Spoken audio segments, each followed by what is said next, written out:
Olá pessoal, eu sou a professora Isa Novas, criadora deste canal aqui do YouTube e também do Instagram, @IsaNovasRodrigues. Quero convidá-los para me seguir por lá também, lá eu vou compartilhando algumas dicas, algum conteúdo específico para os vestibulares também, para ajudar você, vestibulando, a gabaritar as questões de literatura da Unicamp e da FUVEST. E nesse vídeo aqui nós vamos fazer a análise completa de uma questão sobre o livro Quincas Borba, que está na lista de leitura obrigatória da FUVEST. A questão que a gente vai analisar caiu na FUVEST de 2021, ó, questão fresquinha. Então, vem comigo.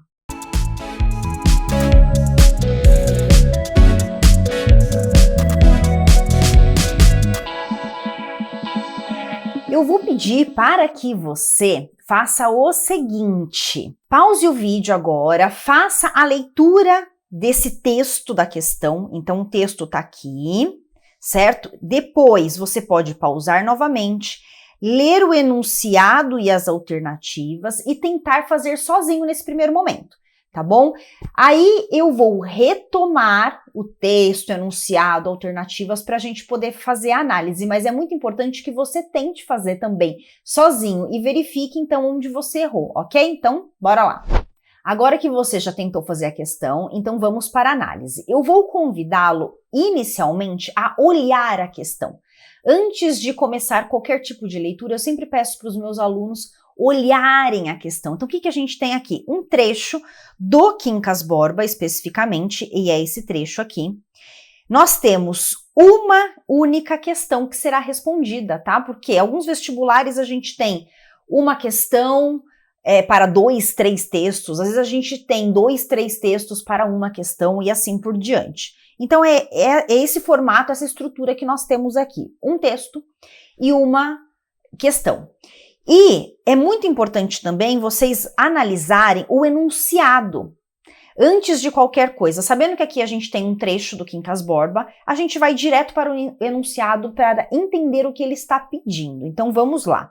O primeiro capítulo de Quincas Borba já apresenta ao leitor um elemento que será fundamental na construção do romance. Então aqui você vai ter que selecionar nas alternativas esse aspecto fundamental que está no romance todo, não só no trecho. Então, a partir do trecho, que é o primeiro capítulo, gente, aqui nós temos, olha aqui a informação, primeiro capítulo. Então, aqui a gente tem o primeiro capítulo do Quincas Borba, são capítulos bem curtinhos, tá? Aliás, se você não conhece o livro todo, eu vou deixar aqui na descrição desse vídeo um vídeo que eu preparei também aqui no YouTube, que tem um resumo completaço por capítulos, tá bom?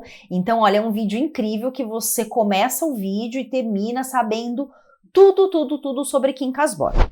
Agora vamos então para a análise do texto, sabendo então que a gente tem o primeiro capítulo e sabendo que a gente precisa encontrar aquilo que é fundamental na construção do romance inteiro. Rubião fitava a enseada, eram 8 horas da manhã. Quem o visse com os polegares metidos no cordão do chambre, a janela de uma grande casa de Botafogo, Observem que o Rubião, aqui no primeiro capítulo do livro, ele já está rico. Ok? Ele está ali na casa dele, uma grande casa de Botafogo. Então o livro começa com o Rubião no futuro, o Rubião já rico.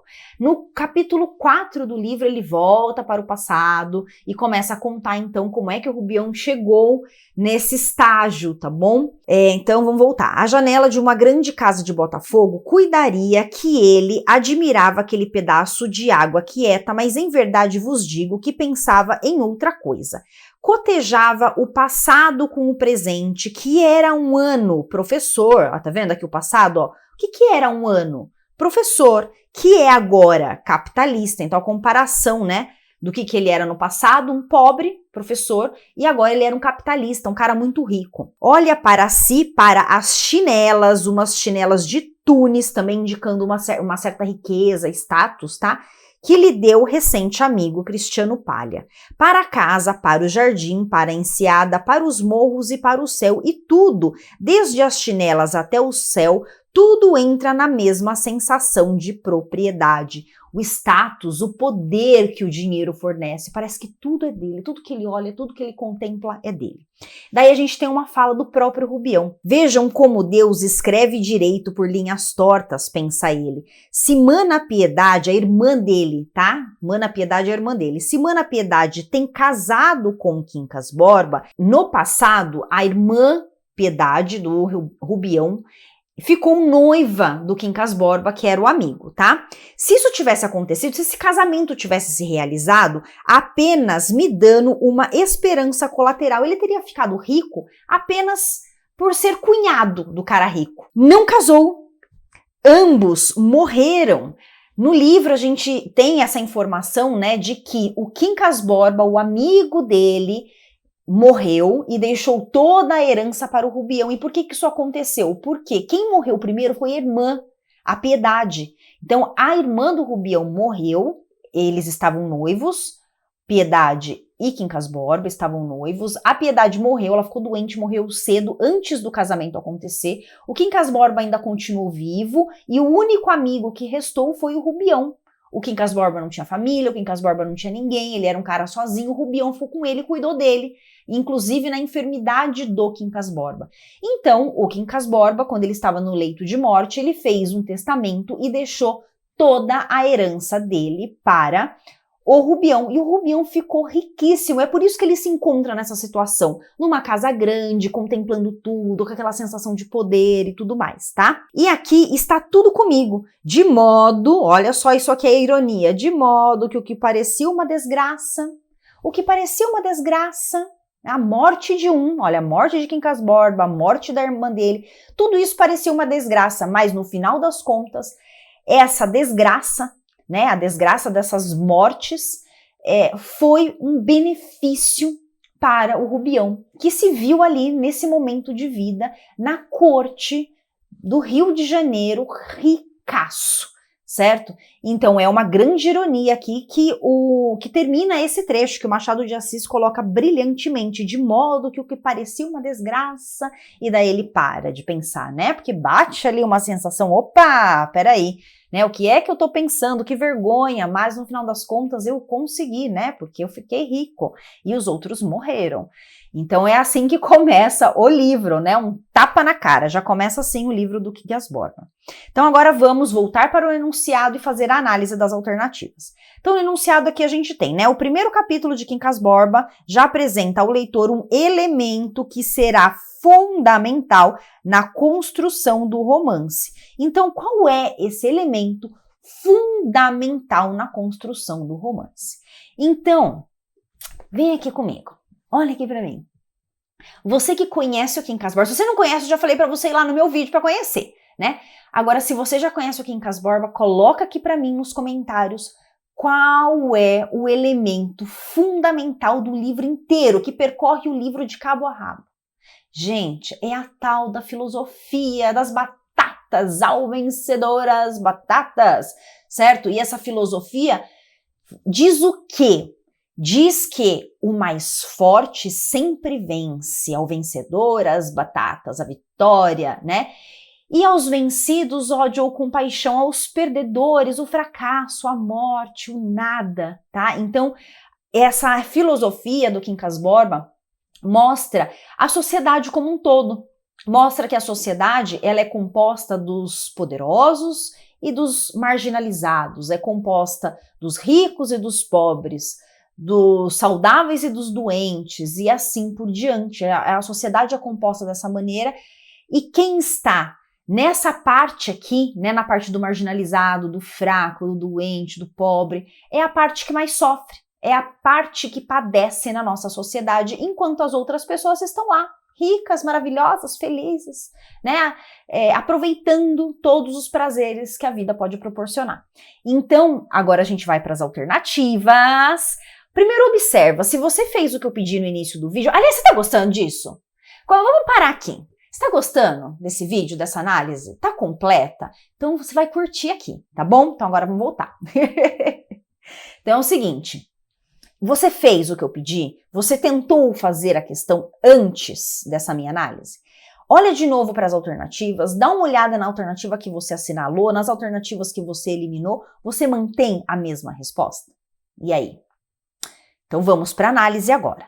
Então, nós precisamos encontrar aquilo que tem no primeiro capítulo e que é fundamental para a construção do romance inteiro, e eu já falei para vocês, já adiantei, que o fundamental, que quem leu Quincas Borba tem que saber que o fundamental para o romance todo é a filosofia.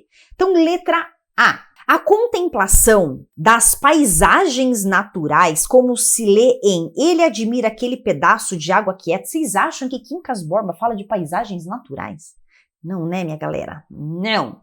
B. A presença de um narrador personagem.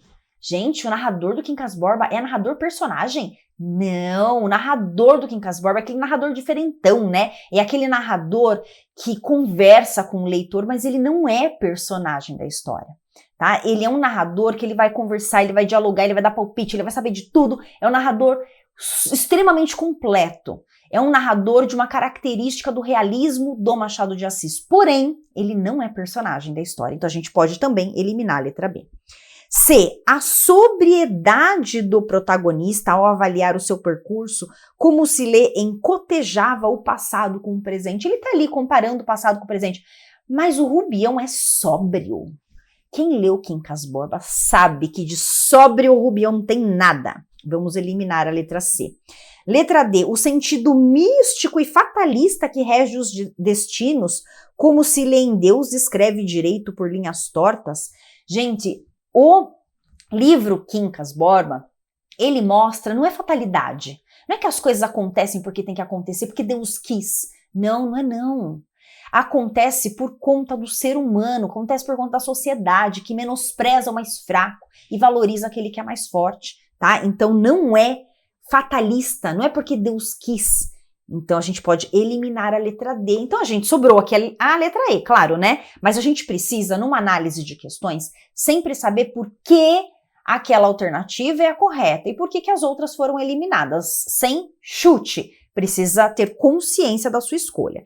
Então aqui na letra E a gente tem a reversibilidade entre o cômico e o trágico. Então quer dizer, algo que ao mesmo tempo é cômico, ironia machadiana, né, gente? O cômico aqui tá na questão da ironia, que é uma característica muito forte do Machado de Assis. E o trágico, que se lê em de modo que o que parecia uma desgraça. Aqui nesse trecho a gente não tem o cômico da ironia machadiana e ao mesmo tempo o trágico, que duas pessoas precisaram morrer para que o Rubião fosse valorizado, fosse beneficiado, certo? Então é por isso que a alternativa E é a alternativa correta. Gostaram dessa análise, pessoal? Vocês podem também comentar aqui embaixo e dando algumas sugestões de vídeos. Aceito sugestões, tá? Muito obrigada, tchau, tchau e até o próximo vídeo.